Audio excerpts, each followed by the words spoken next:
Assalamualaikum warahmatullahi wabarakatuh. Selamat siang Bapak Ibu sekalian. Alhamdulillah pada kesempatan hari ini dapat berjumpa dalam keadaan sehat walafiat, di mana hari ini saya akan memaparkan pernyataan diri dosen dalam unjuk kerja Tridharma Perguruan Tinggi PDD UKT-PT bidang pengajaran. Perkenalkan, saya Julian Jingsum.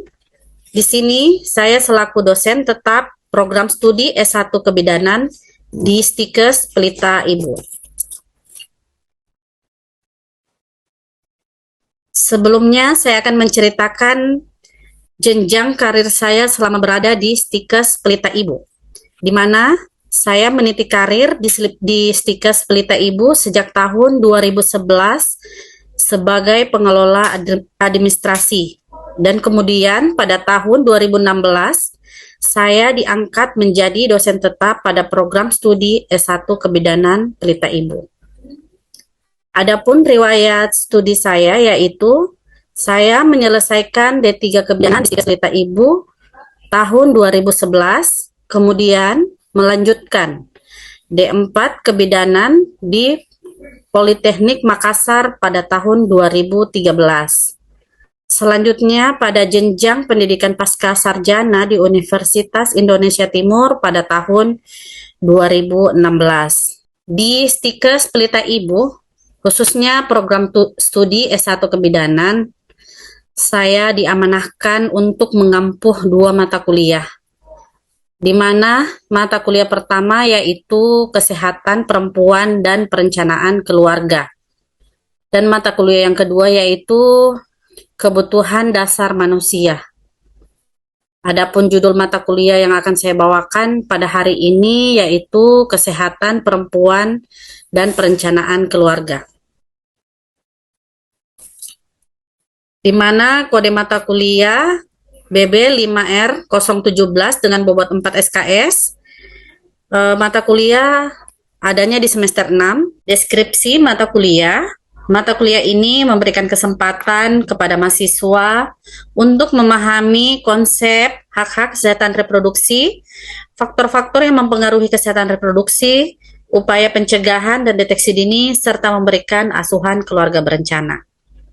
Adapun capaian pembelajaran, yang pertama memahami konsep dasar kesehatan reproduksi, yang kedua memahami aspek legal dalam pelayanan kesehatan reproduksi dan KB, yang ketiga memahami kesehatan wanita sepanjang siklus kehidupan wanita dan indikator kesehatan wanita.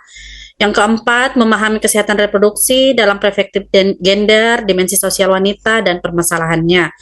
Yang kelima, memahami masalah gangguan kesehatan pada wanita, melakukan deteksi dini, komplikasi permasalahan, kesehatan reproduksi yang terintegrasi dengan pengabdian kepada masyarakat. Yang ketujuh, memahami konsep psikologi dan gizi seimbang dalam siklus kehidupan perempuan. Kedelapan, memahami upaya promotif dan preventif berhubungan dengan kesehatan reproduksi. Kesembilan, melakukan konseling kesehatan reproduksi pada remaja, dewasa, dan menopause yang terintegrasi dengan pengabdian kepada masyarakat. Memahami konsep kependudukan di Indonesia, memahami konsep perkembangan KB, menjelaskan berbagai macam metode KB berdasarkan evidence base, melakukan konseling dalam pelayanan KB, melakukan dokumentasi pelaporan dan rujukan kesehatan reproduksi dan KB, melakukan layanan kesehatan reproduksi dan KB sesuai kewenangan bidan. Materi pembelajaran yang itu konsep dasar kesehatan reproduksi, yang kedua aspek legal dalam pelayanan kesehatan reproduksi dan KB, yang ketiga indikator kesehatan wanita sepanjang siklus kehidupan, yang keempat kesehatan reproduksi dan dalam perspektif gender, yang kelima masalah gangguan kesehatan pada wanita, yang keenam deteksi dini komplikasi permasalahan kesehatan reproduksi, yang ketujuh psikologis dalam siklus kehidupan perempuan, gizi seimbang dalam siklus kehidupan perempuan, promotif dan preventif dalam kesehatan reproduksi, ke-10 konsep dasar primal health care, ke-11 konseling pranikah dan menopause, kependudukan di Indonesia, perkembangan KB, macam-macam metode KB, konseling pelayanan KB, dokumentasi, pelaporan, dan rujukan kesehatan. Adapun teknik pembelajaran, dengan teknik ceramah, diskusi, pemberian tugas, dan praktikum. Saya absen dulu ya. Ya, Bu. Kriswanti, Hadir, Bu. Diana, hadir semua ya. Bu. Iya, Bu. Iya, Bu. Kita masuk di pelajaran. Di mana kontrasepsi berasal dari kata kontra dan konsepsi, ya.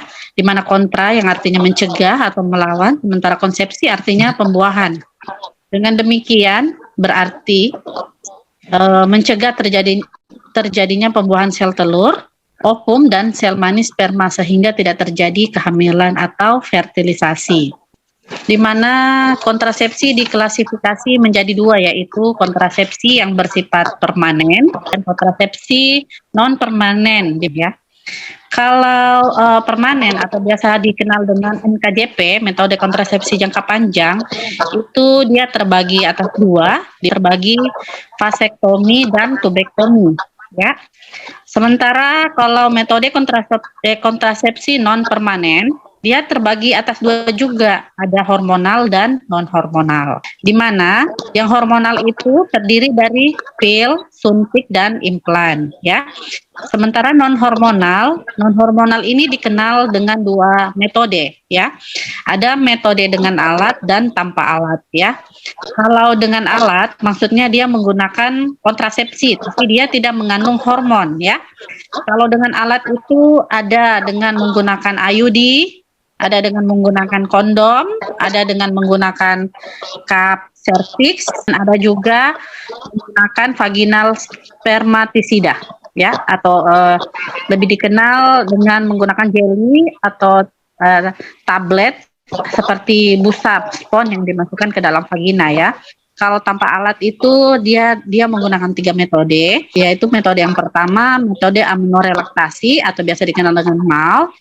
Metode yang kedua yaitu coitus interruptus atau senggama terputus, ya. Dan metode yang ketiga itu yaitu metode kalender.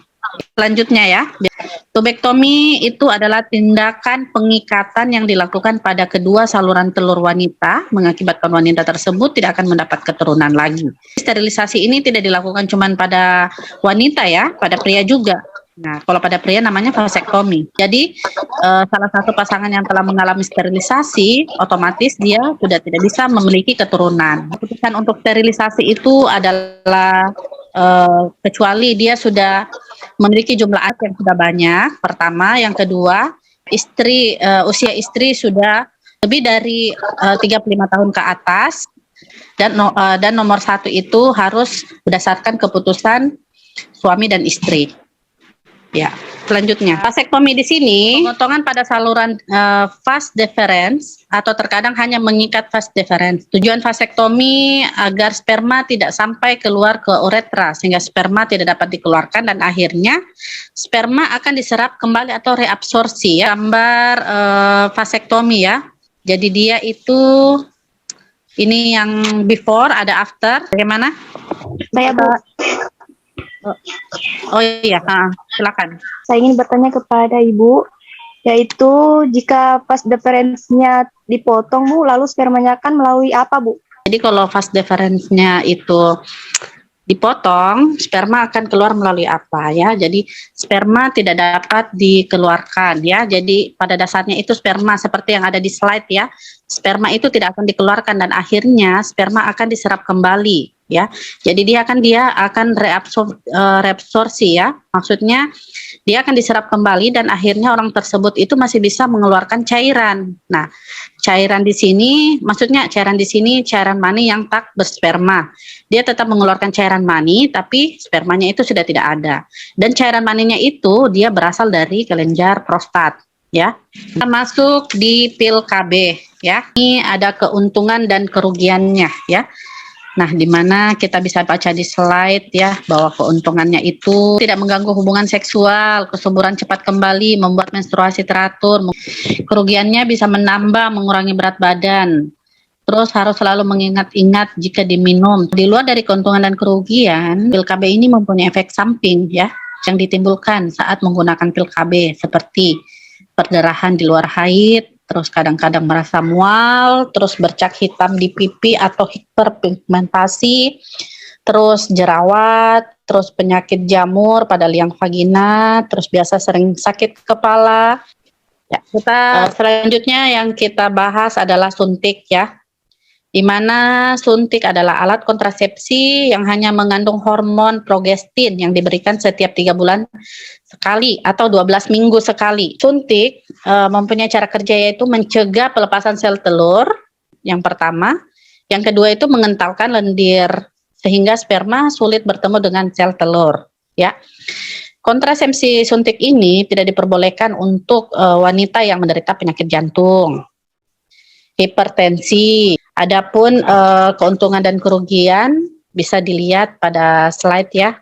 Slide selanjutnya adalah susuk atau implan ya, di mana alat kontrasepsi dengan cara memasukkan tabung kecil di bawah kulit pada bagian tangan. Nah, cara kerja yang dilakukan yaitu mengentalkan lendir serviks, habis itu mengurangi proses pembentukan endometrium sehingga sulit menjadi implementasi. Jadi jenis implan atau susuk di sini ya ada yang Norplan ya, terdiri dari 6 batang. Jadi dia kalau Norplan itu cara lama kerjanya itu 5 tahun. Sementara Implanon itu terdiri dari 1 batang dan lama kerjanya itu sekitar 3 tahun. Nah, di mana keuntungannya, daya gunanya tinggi, perlindungannya jangka panjang, kesuburan cepat kembali, tidak memerlukan pemeriksaan ya. Sementara kerugiannya itu membutuhkan tindakan insisi, tidak melindungi dari IMS ya. Terus tidak dapat menghentikan pemakaian sendiri. Nah, di situ kita bisa lihat efek sampingnya, mengalami gangguan siklus menstruasi, bisa spotting, ekspulsi, infeksi pada daerah insisi, ya.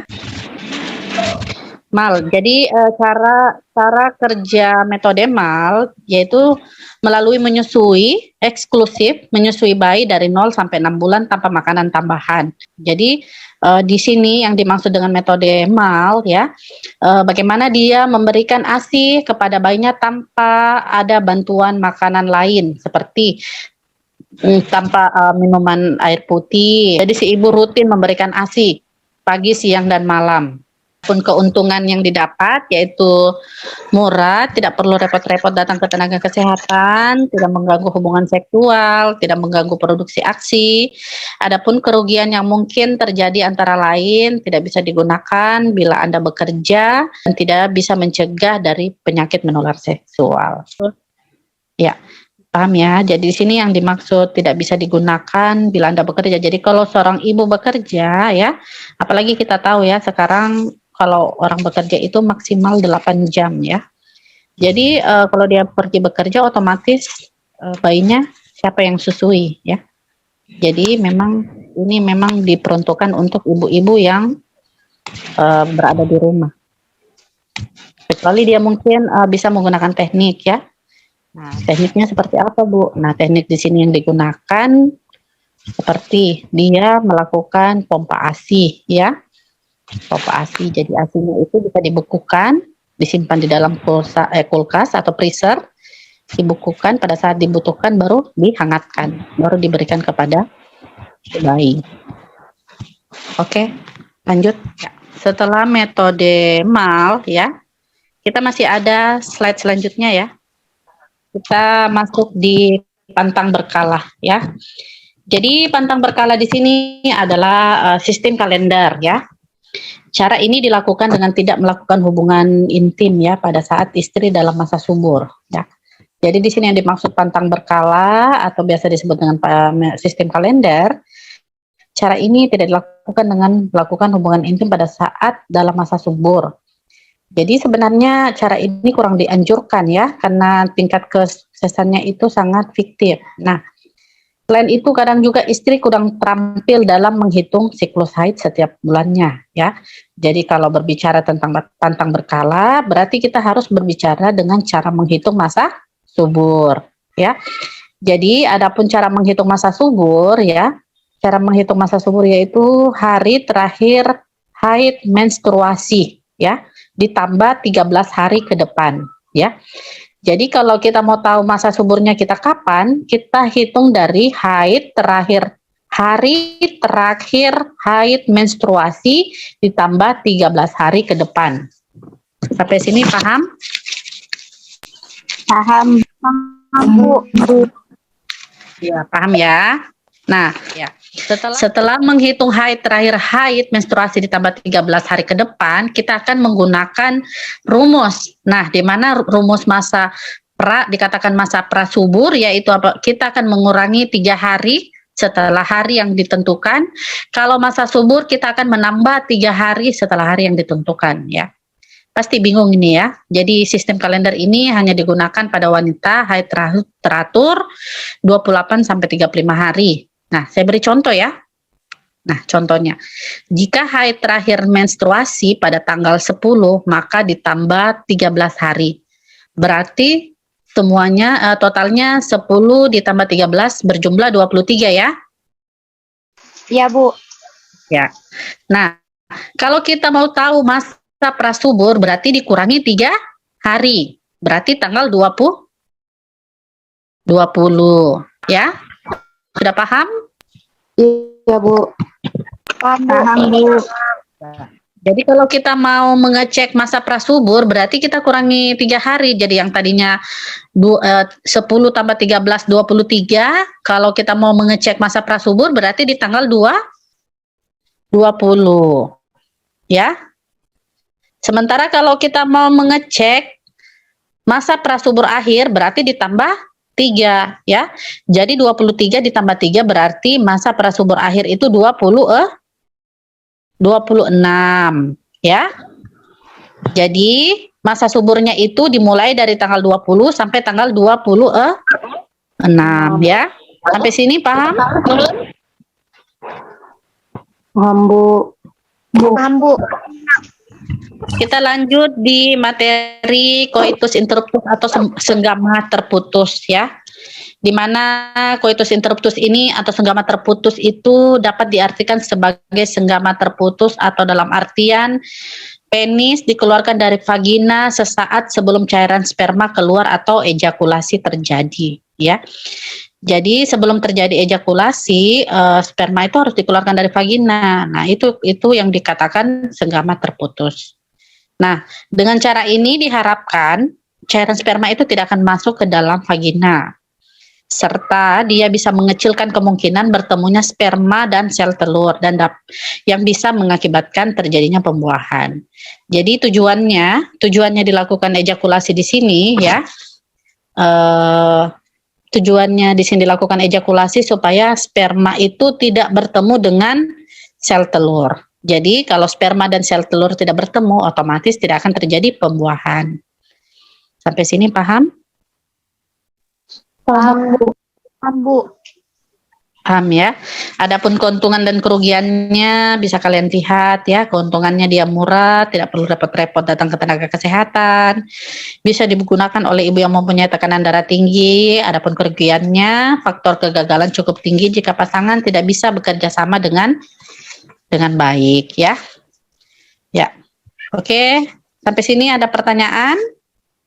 Kalau tidak ada kita lanjut slide ya. Iya, Bu. Nah, kita masuk di alat kontrasepsi ya, non hormonal dengan alat ya. Atau lebih dikenal dengan IUD, intrauterine device ya, device. Atau lebih dikenal lagi dengan AKDR, alat kontrasepsi dalam rahim. Atau lebih dikenal lagi dengan spiral ya. Jadi IUD ini di sini ya, teknik kontrasepsi ini adalah dengan cara memasukkan ya alat yang terbuat dari tembaga ke dalam rahim ya. Jadi memasukkan alat ya yang terbuat dari tembaga ke dalam rahim. Adapun cara kerjanya, dia menimbulkan reaksi keradangan lokal pada endometrium cavum uteri sehingga menghambat terjadinya penempelan sel telur yang telah dibuahi ke dinding rahim. Nah, IUD ini juga menghambat tuba sehingga sperma bisa melawan arus ya. Jadi dia tidak akan bertemu ya. Jadi di sini menghambat motilitas tuba. Nah, selanjutnya AKDR ini dia terbuat dari plastik ya, polystyrene ya, dengan 2 tangan kiri atau lengan berbentuk sayap yang fleksibel. Panjangnya dari ujung ke atas itu sekitar 3,6 cm dan batangnya diberi gulungan kawat tembaga serta permukaannya itu 250 mm dan 375 mm ya. Jadi kurang lebih seperti itu ya. Nanti bisa lihat di slide. Ini adapun keuntungan dan kerugiannya bisa kalian baca, di mana keuntungannya bisa digunakan untuk metode jangka panjang. Jangka panjang. Nah, di sini jangka panjang yang dimaksud paling lama itu 10 tahun ya. Nah, ada juga yang 8 tahun, jadi bervariasi ya, tergantung dari alatnya. Selanjutnya bisa digunakan untuk klien yang mempunyai tekanan darah tinggi, tidak mengganggu produksi ASI, adapun kerugiannya mengganggu hubungan seksual, harus datang ke tenaga kesehatan untuk memasang dan melepas serta melakukan kontrol. Terus di sini apabila ke praktek itu biayanya ya lumayan mahal ya. Terus tapi sekarang BKKBN itu sudah menyelenggarakan pemasangan gratis ya. Jadi sudah ada yang gratis. Selanjutnya tidak bisa mencegah dari penyakit menular seksual ya. Nah, sampai sini ada pertanyaan sebelum kita lihat slide-nya? Jelas, Bu. Jelas ya. Ini dia ya. Bisa lihat semua? Nah, itu dia alat AKDR, alat kontrasepsi dalam rahim, yang berbentuk T ya. Nah, dimasukkan dalam rahim itu posisinya seperti itu ya. Nah, semua bisa lihat ya. Selanjutnya kita masuk di slide jelly ya. Nah, di mana jelly atau tablet busa spons spermatisida, bahan atau substansi yang dapat menonaktifkan sperma sebelum sperma masuk ke rongga. Jadi di sampingnya itu sudah ada gambar ya, bagaimana cara pemasangannya. Jadi dia itu berbentuk tablet ya. Dia berbentuk tablet atau busa dimasukkan ke dalam vagina ya. Nah, dia itu bekerja menghambat, mematikan sperma sebelum masuk ke rongga rahim. Nah, adapun efek sampingnya itu biasa terjadi iritasi vagina, dapat meningkatkan resiko penyakit menular seksual, dapat menyebabkan infeksi saluran kencing dan vagina, dan menimbulkan alergi terhadap bahan-bahan tersebut. Sampai sini ada pertanyaan, saya rasa jelas ya. Ada pertanyaan lagi? Untuk jelly dan tablet busa pada spermatisida. Tidak ada, Bu. Oh, tidak ada. Baik, kita lanjut ya. Slide selanjutnya. Ya, kalian bisa lihat ya, itu ada gambar vaginal diafragma ya. Nah, di mana atau lebih dikenal dengan cup cervix atau cervical cup ya. Nah, di sini lingkar cincin dilapisi karet fleksibel. Ini akan menutup mulut rahim bila dipasang dalam liang vagina selama 6 jam ya. Sebelum berhubungan ya. Diafragma atau cervical cup berguna untuk menutupi uterus sehingga mencegah sperma masuk ya ke dalam rongga rahim. Sehingga sperma tidak masuk, otomatis tidak akan membuahi sel telur ya. Adapun keuntungannya tidak mengganggu produksi ASI, bisa menghambat keluarnya darah. Terus kerugiannya itu mahal, kegagalannya tinggi, harus ke tenaga kesehatan dan tidak nyaman ya. Adapun efek samping, resiko infeksi yang cukup tinggi ya. Bagaimana? Untuk slide vagina diafragma, apa ada pertanyaan? Jelas, Bu. Jelas ya. Ya, Bu. Kita lanjut ya. Iya, Bu. Ya, di mana kita bahas selanjutnya adalah kondom, yaitu keuntungannya mudah untuk didapatkan, tidak membutuhkan bantuan medis untuk menggunakannya, dapat melindungi dari penyakit menular seksual dan mudah digunakan. Nah, adapun kerugiannya, kegagalan yang dapat terjadi apabila kondom bocor atau robek. Adapun efek sampingnya yaitu dapat tertinggal di alat kelamin wanita. Wanita bisa mengalami keputihan yang banyak dan berbau, terjadi infeksi yang ringan ya. Nah, ini bisa lihat ya. Nah, bisa lihat pemasangan kondom di sebelahnya ya, di sebelah dari keterangan tentang keuntungan, kerugian, dan efek samping. Di situ ada cara pemasangan kondom ya.